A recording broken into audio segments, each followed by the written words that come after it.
తెలంగాణ రాష్ట్రంలో గత 20 సంవత్సరాలుగా తెలంగాణ పార్టీ నీళ్లు నిధులు నియామకాలు అనే సెంటిమెంట్ తోని విద్యార్థుల్ని ఉద్యోగ సంఘ నాయకులందరినీ అన్ని రకాలుగా వాడుకొని వారి ఆత్మ బలిదానాలకు కారకులై వాళ్ళ ఆత్మ బలిదానాల మీద సోనియా గాంధీ గారు ఇచ్చిన తెలంగాణను మేమే తెచ్చుకున్నామని చెప్పేసి రాష్ట్రంలో ప్రభుత్వాన్ని ఏర్పాటు చేసుకుని 10 సంవత్సరాల్లోనే దాదాపు 10 లక్షల కోట్ల మరి రాష్ట్రం మీద అప్పుల భారాన్ని మోపి ఆ ప్రజాధనాన్ని మొత్తం కొల్లగొట్టి ప్రభుత్వ ఆస్తులన్నీ అమ్మేసి మరి ఈరోజు వారి కుటుంబ సభ్యుల మధ్యనే దోచుకున్న సొమ్ము కోసమో లేకపోతే భవిష్యత్తు రాజకీయ లబ్ధి కోసమో మరి ముసలం మొదలైందని చెప్పేసి తెలంగాణ రాష్ట్ర ప్రజలకు అర్థమవుతూనే ఉంది.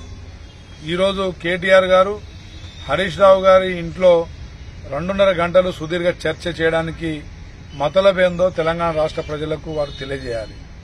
గతంలో హరీష్ రావు గారి ఇంటికి ఏనాడు కేసీఆర్ కుటుంబ సభ్యులు వెళ్లని వారు, వారి ఇంట్లో శుభకార్యాలకు కూడా వెళ్లకుండా ఉండిన వారు, వారిని 2వ కేబినెట్ లో మంత్రి పదవి ఇవ్వకుండా అవమానించి మళ్లీ మొన్న రీసెంట్ గా జరిగిన ప్లీనరీ సమావేశంలో కూడా ఎలకతుర్తి సభలో కూడా వారిని ఆహ్వానించకుండా అవమాన పాలు చేసి మరి హరీష్ రావు గారు వేరే సొంత పార్టీ పెడుతుండడం వాస్తవమా?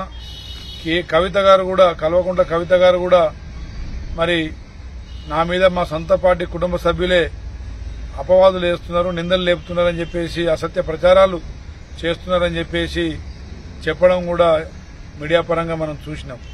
ఇదంతా గమనిస్తే కేసీఆర్ కుటుంబ సభ్యుల మధ్య ఆధిపత్య పోరు, రాజకీయ స్వార్థాలు మరి రెచ్చిపోయి మరి ఈరోజు వాళ్ళ మధ్య సయోధ్య కోసం ఇప్పుడు ఈనాడు మరి కేటీఆర్ గారు చేసిన చర్చలో అర్థమవుతూనే ఉంది. కాబట్టి తెలంగాణ ప్రజానికానికి కేటీఆర్ గారు స్పష్టంగా సమాధానం ఇవ్వాలి.